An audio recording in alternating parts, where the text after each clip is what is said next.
శ్రీదేవి భాగవతం 13వ అధ్యాయంలో ఊర్వశి పురూరవుల కథ గురించి తెలుసుకున్నాం కదా. తన సమీపానికి వచ్చిన ఘృతాచిని చూసి వ్యాసుడు ఈ ఊర్వశి కథను తలుచుకున్నాడు. అయితే వ్యాసుడికి ఏం చెయ్యాలో తోచలేదు. ఈ అప్సరసకు మాత్రం లొంగకూడదు అని అనుకున్నాడు. ఘృతాచి కూడా ఇంకొంచెం చనువు తీసుకోవడానికి జంకింది. శపిస్తాడేమోనని భయపడింది. చిలకగా మారిపోయింది. అటూ ఇటూ గెంతుతూ చిలక రూపాన్ని ధరించింది. ఆ రూపంలో వ్యాసుడికి ఘృతాచి మరింత అద్భుతంగా కనిపించింది. వ్యాసుడు మరింతగా కలవరపడ్డాడు. తనువంతా మన్మథ వివశం అయ్యింది. సర్వాంగాలు స్వాధీనం తప్పి తిరుగుబాటు చేస్తున్నట్టు అనిపించింది. అయినా గొప్ప ధైర్యంతో మనస్సును చిక్కబట్టుకున్నాడు. నిలువరించలేకపోతున్నాడు. గుండె జారిపోయింది. ఘృతాచి ఘృతాచి అంటోంది. అరణిలో అగ్నిమథనం జరిగి వేగం పెరిగి వీర్యస్ఖలనం అయ్యింది. అరణిలో పడి చిలకడం కొనసాగింది. ఆ అరణి నుంచి వ్యాసుడికి పుత్రుడు జన్మించాడు. ముమ్మూర్తుల వ్యాసుడే. హవ్యంతో భగ్గుమన్న యాగాగ్నిలా ఉన్నాడు. అది చూసి వ్యాసుడు నివ్వెరపోయాడు. ఏమిటిది అని క్షణకాలం ఆలోచించాడు. అప్పుడు వ్యాసుడికి శివుడు ఇచ్చిన వరం జ్ఞాపకం వచ్చింది. తనకి పుత్రుడిగా అరణీ గర్భ సంభూతుడు తేజోరూపీ పుత్రుడు జన్మించాడని గుర్తుకు వచ్చి సంబరపడ్డాడు. తన కొడుకు మరొక అగ్నిలా ఉన్నాడని మురిసిపోయాడు.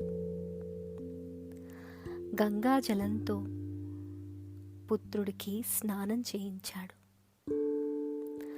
జాతకర్మలు నిర్వహించాడు. ఆకాశం నుంచి పుష్పవృష్టి కురిసింది. దేవదుందుభులు మ్రోగాయి. గంధర్వులు గానం చేశారు. అప్సరసలు నృత్యం చేశారు. విద్యాధర నారద తుంబురులు తండ్రి కొడుకులను స్తుతించారు. పుత్రుడి కోసం కృష్ణాజినము దండ కమండలాలు ఆకాశం నుంచి ఆవిర్భవించాయి. అంతరిక్షాత్పపాతోర్వ్యాం దండః కృష్ణాజినం శుభం కమండలుస్తథా దివ్యః శుకస్యార్థే ద్విజోత్తమాః. వెంటనే ఆ బాలుడు మహా తేజస్విగా ఎదిగాడు. శాస్త్రీయంగా ఆ బాలుడికి ఉపనయనం జరిగింది. తండ్రికిలానే ఇతడికి కూడా పుట్టుకతోనే వేదాలన్నీ బుద్ధిస్థం అయ్యాయి. శుకీ రూపం ధరించిన ఘృతాచిని అంటే చిలక రూపం ధరించిన ఘృతాచిని చూడటం వల్ల జన్మించాడు కాబట్టి సుతుడికి శుకుడు అని నామకరణం చేశాడు వ్యాసుడు. బృహస్పతిని గురువుగా వరించి బ్రహ్మచర్య దీక్షను ఇప్పించాడు. సకల వేదాలను, వేదాంగాలను, ధర్మశాస్త్రాలను సమగ్రంగా బృహస్పతి ఆశ్రమంలో గురుకుల పద్ధతిలో శుకుడు అభ్యసించాడు. మెల్లగా శుకుడి చదువు పూర్తయింది. బృహస్పతికి గురుదక్షిణ చెల్లించి తిరిగి వ్యాసుడి ఆశ్రమానికి వచ్చాడు. అది చూసి తండ్రైన వ్యాసుడు సంబరపడుతూ ఎదురు వెళ్ళి కొడుకుని ప్రేమగా కౌగిలించుకొని తలనిమిరాడు.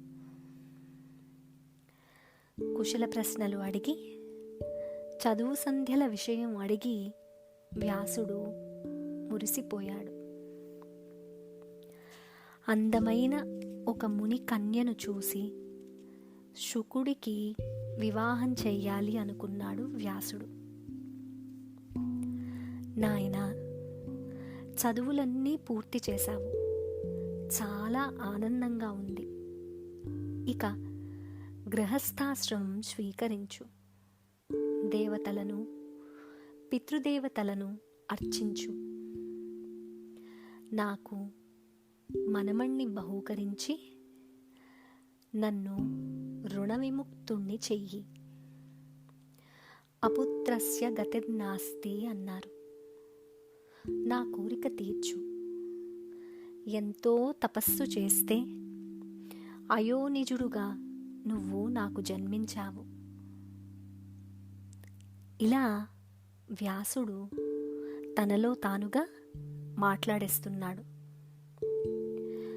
అప్పుడు శుకుడు కల్పించుకుని ఆ మాటలకు అడ్డుకట్ట వేశాడు. తండ్రి, మీరేమంటున్నారో నాకు తెలియడం లేదు. మీరు ధర్మజ్ఞులు, తత్వం తెలిసినవారు. నేను మీకు శిష్యుణ్ణి. ఆజ్ఞాపించండి, చేస్తాను అన్నాడు. అప్పుడు వ్యాసుడు, నాయనా, తనయ, నీ కోసమని 100 ఏళ్ళు తపస్సు చేశాను. ఎంతో శ్రమపడ్డాను. శివానుగ్రహం వల్ల నువ్వు జన్మించావు నాయనా. ఏ మహారాజునో అడిగి నీకు పుష్కలంగా ధనం సమకూరుస్తాను. యవ్వనంలో ఉన్నావు, సుఖాలు అనుభవించు అన్నాడు.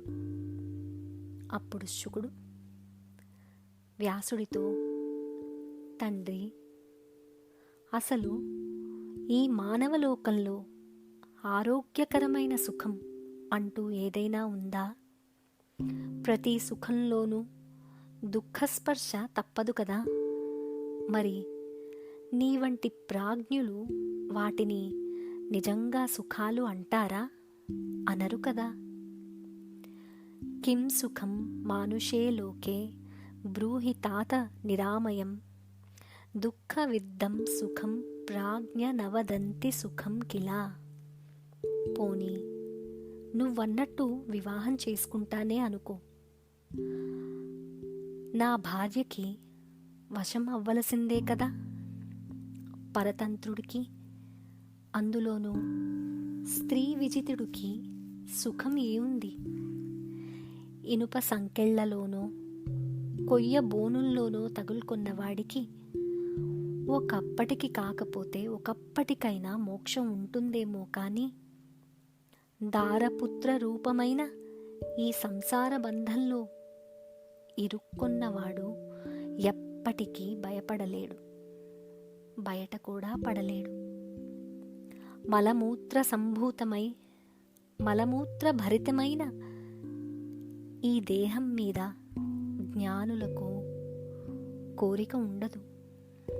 పైగా నేను అయోనిజుణ్ణి, అంటే గర్భవాసం, మలమూత్ర స్పర్శ లేకుండా అరణి నుంచి పుట్టినవాణ్ణి.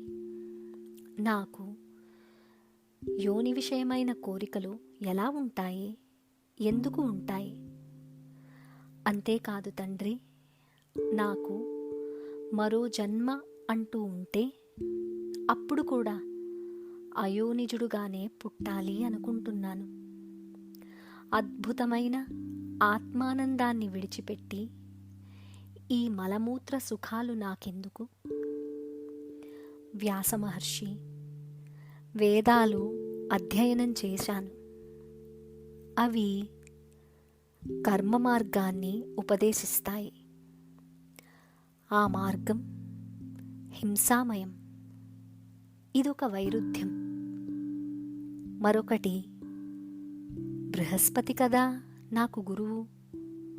ఆయన స్వయంగా సంసార సముద్రంలో మునిగినవాడు. ఆయన హృదయాన్ని అవిద్య, మాయ ఆవరించింది. నన్నెలా తరింపజేస్తాడు చెప్పు? రోగగ్రస్తుడైన వైద్యుడు మరొక రోగికి వైద్యం చేసినట్లుగా మోక్షార్థినైన నాకు అటువంటి బృహస్పతి గురువుగా ఉండటం వట్టి విడంబన, నటన. అందుకే ఆ గురువుకి నమస్కారం పెట్టి నీ దగ్గరకే వచ్చాను. సంసార సర్పం అంటే నాకు చచ్చే భయం. తత్వబోధ చేసి నువ్వే నన్ను కాపాడాలి తండ్రి. ఘోరమైన ఈ సంసారంలో పడి కొట్టుకోవడం మొదలు పెడితే ఇక దానికి అంతమంటూ ఉండదు కదా. రాత్రనక పగలనక రేయింపవళ్ళు సూర్యుడిలా విశ్రాంతి లేకుండా పరిభ్రమించవలసిందే కదా. ఆలోచించి చూస్తే ఈ సంసారంలో ఏ సుఖము లేదు. కానీ మూఢులు పేడలో పురుగుల్లాగా అదే సుఖం అనుకుంటూ ఉంటారు. వేదశాస్త్రాలు చదివిన వారు సంసార లంపటులు అయ్యారంటే వారికన్నా మూర్ఖులుంటారా? ఉండరు. వాళ్లకన్నా కుక్కలు, గుర్రాలు, పందులు నయం కదా. దుర్లభమైన మానవ జన్మ ఎత్తి అత్యుత్తమ విద్యలైన వేదశాస్త్రాలను అధ్యయనం చేసి వచ్చి వచ్చి సంసారంలో పడ్డాడంటే వాణ్ణి ఎవరు రక్షిస్తారు? వాడికింక ముక్తి ఉంటుందా? అటువంటి వాణ్ణి పండితుడు అని కీర్తించడం కన్నా అన్యాయము, ఆశ్చర్యము ఉంటుందా? నా దృష్టిలో ఈ సంసార బంధంలో ఇరుక్కోని వాడే అసలైన పండితుడు, మేధావి, శాస్త్ర పారంగతుడు. భవబంధాలను విడిపించుకోవడానికి పనికిరాని చదువే కాదు. దానికోసం శ్రమపడటం వృథా.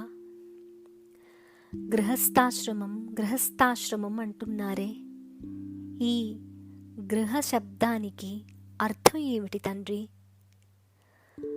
గృహ్ణాతి ఇతి గృహం. పురుషుణ్ణి పట్టి బంధిస్తుంది కనుక దాన్ని గృహం అంటాం.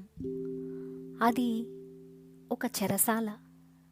అందులో సుఖం ఏమిటి తండ్రి? అదంటేనే నాకు భయం. గృహ్ణాతి పురుషం యస్మాత్ గృహం తేన ప్రకీర్తితం క్వ సుఖం బంధనాగారే తేన భీతోస్మ్యహం పితః. పూర్వజన్మలో పండితులై పుణ్యం చేసుకుని ఇప్పుడు మానవ జన్మ ఎత్తి మళ్ళీ బంధనాల్లో తెలిసి తగులుకుంటున్నారు అంటే వాళ్ళు ఎంత విధివంచితిలో కదా, ఎంత మందమతులో కదా. శుకుడి ప్రసంగం ఇలా ప్రవాహంలా కొనసాగుతోంది. ఈసారి అడ్డుకట్ట వెయ్యడం వ్యాసుడి వంతయ్యింది. గంభీరంగా బదులు పలికాడు.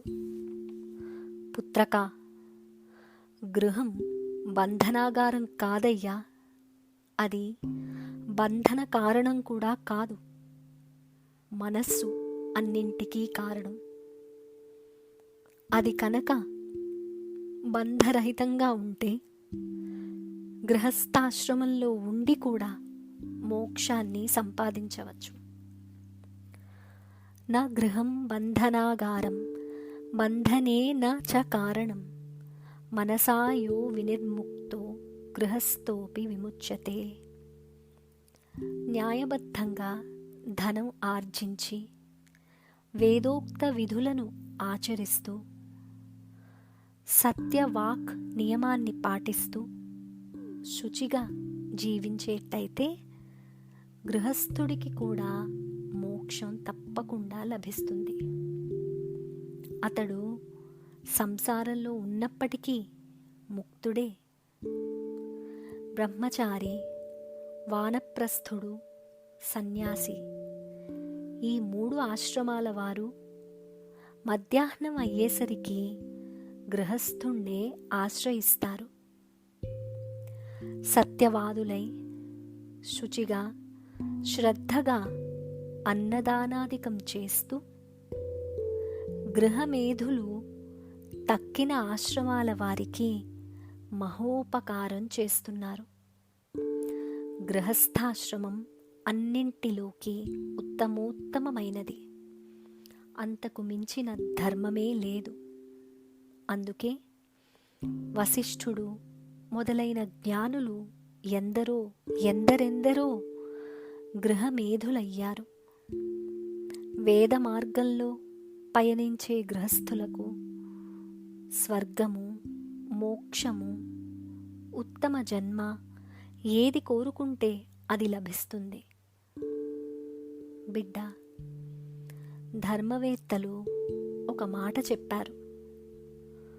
ఒక ఆశ్రమం నుంచి ఒక ఆశ్రమానికి అధిరోహించాలి అని. నువ్వు ఇప్పుడు బ్రహ్మచర్యాశ్రమంలో ఉన్నావు. ఇప్పుడు తర్వాత గృహస్థాశ్రమంలోకి ప్రవేశించాలి. అటుపైన వానప్రస్థ సన్యాసాదులు. అంతేకాని అటు నుంచి ఇటు దూకుతాను అంటే అది కుదరదు. అందుకని గార్హపత్యాగ్నిని సముపాసించు. దేవతలను, పితృదేవతలను, మనుష్యులను ఆరాధనలు చేసి సంతృప్తిపరచు. ఒక పుత్రుణ్ణి కని అతణ్ణి గృహస్థును చేసి అప్పుడు నువ్వు వానప్రస్థాన్ని స్వీకరించు. వానప్రస్థం అయిన తర్వాత అది పూర్తి చేసి సన్యాసాశ్రమంలోకి ప్రవేశించు. ఇంద్రియాలు ఉన్నాయి చూడు, ఇవి అవ్వడానికి 5 కానీ గొప్ప మాదక ద్రవ్యాలు. అందులోనూ అవివాహితుణ్ణి మరీ ఇబ్బంది పెడతాయి. ఇంద్రియాణి మహాభాగ మాదకాని సునిశ్చితం, అదారస్య దురంతాని పంచైవ మనసా సహా. అందుకే వివాహం చేసుకో నాయనా. ఇంద్రియ జయం కోసం తపస్సు చెయ్యి. విశ్వామిత్రుణ్ణి చూడు. 3000 సంవత్సరాల పాటు నిరాహారుడై తిండి తిప్పలు లేకుండా తపస్సు చేసి ఇంద్రియాలను జయించాడు. అయినా మేనకను చూసి మోహితుడయ్యాడు. శకుంతల జన్మించింది. నా తండ్రి పరాశరుడు నావ మీద నదిని దాటుతూ దాశరాజు కూతుర్ని చేపల కంపు కొడుతూ నల్లగా ఉండే సత్యవతిని చూసి మదన బాణ పీడితుడయ్యాడు. వెంటనే చేపట్టాడు. బ్రహ్మదేవుడు కూడా ఇలానే సొంత కూతుర్నే చూసి మోహపడ్డాడు. రుద్రుడు వారించాడనుకో. కాబట్టి నువ్వు కూడా వివాహం చేసుకో.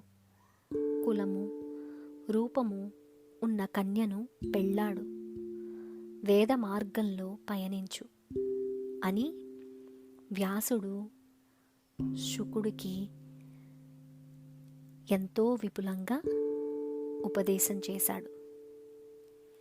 ఇక్కడితో శ్రీదేవి భాగవతం ప్రథమ స్కంధం 14వ అధ్యాయం ముగిసింది.